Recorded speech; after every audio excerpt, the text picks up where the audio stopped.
It's a cold one today, friends. And in today's video, we're going to discuss the real reasons your chimney catches fire. Stay tuned.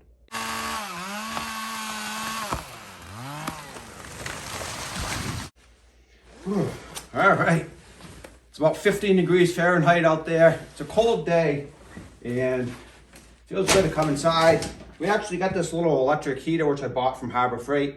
Does a great job of not only it does provide heat, it's a 1500 watt heater, it also has this nice flame effect, so it really gives some nice ambiance for videos like today's. So we're going to get straight into it in today's video, and I'm going to start off with the number one reason that your chimney catches fire, and that is, without a doubt, that you are not cleaning your chimney often enough and a general lack of maintenance. So I'm sorry if anyone watching is offended by that, but it's the honest truth and it needs to be said. There's too many people that don't clean their chimneys often enough. They go by the old standard once a year rule and they end up with a lot of creosote, a chimney fire, fire department shows up, and case closed. So what can you do to avoid it? Well, you can clean your chimney more often, obviously, would be the biggest thing, but you need to figure out how often you should be cleaning your chimney because it's going to depend on some factors. The two biggest factors have got to be how much wood are you burning per year, how many cords, and how seasoned is that wood that you're burning. If you're burning a lot of wood or unseasoned wood or both, you're probably going to have to clean your chimney a lot more often than once a year. I personally check mine once a month. Doesn't mean I clean it once a month, but I at least check it. If it looks dirty, I'll sweep it, clean it up, and make it look good. But you have a whole venting system for your wood stove or your wood burning appliance. It's not just the flue pipe. You also have the chimney pipe that connects your stove to your chimney. You have the actual stove itself. You might have a thimble going from the chimney pipe into the flue system. You want to make sure you clean everything as a system. You don't want to have just a clean flue and then the rest of it stays dirty because it's going to defeat the whole purpose. You want to make sure you're cleaning everything while the person that you're hiring is cleaning everything. So like I said, I recommend doing it once a month. You don't have to do it that often. It's up to you. But I would at least check it once a month yourself. It's easy to do. You could get a mirror on a stick if you don't want to go up on your roof, and you could put that in your clean out. You could look up your chimney and see how dirty it looks. But that's got to be the biggest reason people are having chimney fires is they are not cleaning their chimneys often enough. So make sure you clean yours plenty often. So I would say the second biggest reason is going to be you're keeping your fire temperatures too low. Ideally, your wood stove should be operating somewhere in the range of maybe 400 to 600 degrees Fahrenheit. Anywhere in that range, I would say, is a pretty good operating temperature. If you get much below, say 350 or so, or much above 650, 700, I think you could have problems on either end. If you're burning too hot, you could run into overfiring, warping of your stove, possible chimney deterioration of your pipe because it gets too hot. And if you're burning too low of a temperature, below that 350 Fahrenheit or so, you're going to run into a lot of issues with smoking, smoldering, and you're going to build up creosote a lot faster than you would at a higher temperature. So you want to make sure you're operating your stove at a certain temperature, which is going to ultimately keep your chimney cleaner and keep the creosote from building up as quick, which is going to lead us into our next item. And that item is going to be, in addition to having your firebox at a certain temperature, you also want your flue pipe at a certain temperature. Now, obviously, as the gases and the heat escapes and goes out your chimney, further it gets away from your firebox, the cooler it's going to get, and the more likely you are to have buildup of creosote on those walls. So, unfortunately, if you have an exterior chimney, you are more likely to have buildup of creosote more than someone that has an interior chimney. If you had two friends and all factors considered were the same, they burned the same amount of wood, the same type of wood, it was the same amount of seasoned, all factors are the same except one has the chimney in the interior of the house, one has it on the exterior of the house. The person with the chimney in the exterior is simply going to have a colder flue. It's going to be harder to start their fires and they're going to be more likely to build up creosote. There's really not a whole lot you can do about that other than operating your temperatures of your stove at a high enough temperature.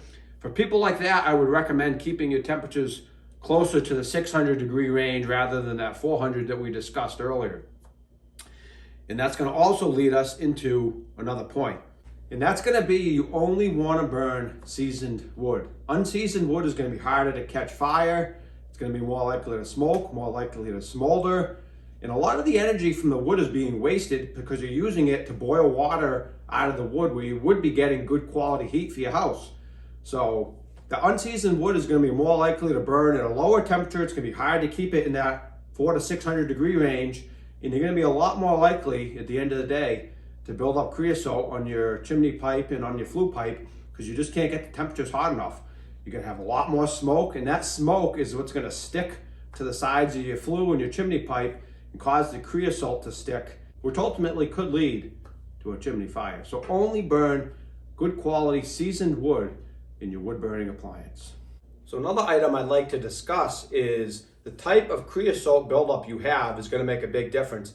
And it's going to tell you a lot about your burning habits and what you might want to change. If you're getting a lot of glazed on, hard, difficult to remove creosote, then you want to be really careful, and you might want to consider looking at your whole wood burning system and seeing if there's anything you can change, because you should be getting dry, fluffy, easy to remove creosote. It should be powdery, dry, and like I said, easy to remove. If you're getting a lot of glazed, stuck on creosote, you're probably burning unseasoned wood, you're probably having low fire temperatures, and some of the factors that I mentioned earlier in the video are probably applicable to your scenario or your case. So you might want to change something up and do something different if you're getting a lot of glazed on creosote in your chimney, because that type of creosote is very dangerous, and that's usually the one, in my experiences, that's going to cause a chimney fire. So what can you do to correct it? Well, like I said, you can try to change some of your burning habits and see if there's something that you can do differently, whether you can burn hotter, burn better quality seasoned wood, clean your chimney more often. But you can also get commercial creosote removers, which ultimately what they really do is dry out that type of creosote and turn it into a more brittle, soft, flaky, easy to remove version. So another trick you can try, which I discussed in another video, is burning aluminum cans. Aluminum cans have different types of metal in them, and one of them is manganese, which actually does the exact same thing that a lot of the commercial creosote removers are going to do, and that's dry out the creosote. So I hope you guys enjoyed today's video. I hope you found it informative. I'm sorry that burning pine wasn't on the list of reasons people have chimney fires, but let me know in general, what did you think of the video? Do you agree with what I said? Do you disagree? Let me know, and I'll see you next time. Well, we certainly hope you guys enjoyed today's video.